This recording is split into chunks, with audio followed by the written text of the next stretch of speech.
शेतकरी नेते रविकांत तुपकरी यांनी आज बुलढाणा जिल्ह्याभरातील पदाधिकाऱ्यांशी कार्यकर्त्यांशी बैठक बोलावली।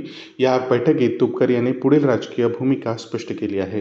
कार्यकर्त्यांशी आणि पदाधिकाऱ्यांशी चर्चेनंतर त्यांनी अनेक निर्णय घेतले आहेत। पुढील दिशा कशी असणार याबद्दल मत त्यांनी कार्यकर्त्यांकडून जाणून घेतले। बुलढाणा लोकसभेच्या निवडणुकीमध्ये काही फरकाने आमचा पराभव झाला आणि त्याच्यानंतर आज आमची जिल्ह्यातल्या प्रमुख लोकांची बैठक झाली आणि या बैठकीमध्ये सर्वानुमते बुलढाणा लोकसभा मतदारसंघातल्या 6 विधानसभा मतदारसंघामध्ये स्वतंत्रपणाने उमेदवार उभे करण्याचा निर्णय आजच्या बैठकीमध्ये आम्ही घेतला।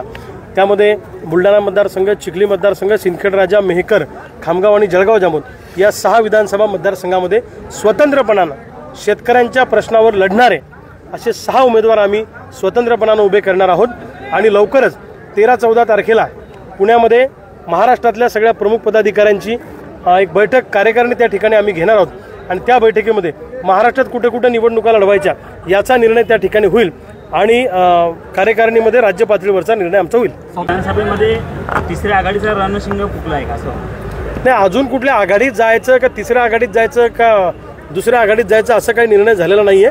स्वतंत्रपणाने आम्ही उद्यापासून तयारीला लागलेलो आहे। तुम्हाला महाविकास आघाडी आणि महायुतीकडून काही बोलवणं आलेलं आहे? नाही, आम्हाला कुणाकडून अजून काही निमंत्रण नाही। आम्ही स्वतंत्रपणाने या निवडणुकीच्या मैदानात उमेदवार उभे करणार आहोत। आम्हाला शेतकऱ्यांची ताकद या सगळ्या प्रस्तावित पक्षांना दाखवून द्यायची आहे। जर निमंत्रण आलं तर अजून काहीच निमंत्रणाच्या संदर्भात काहीच विचार केलेला नाही।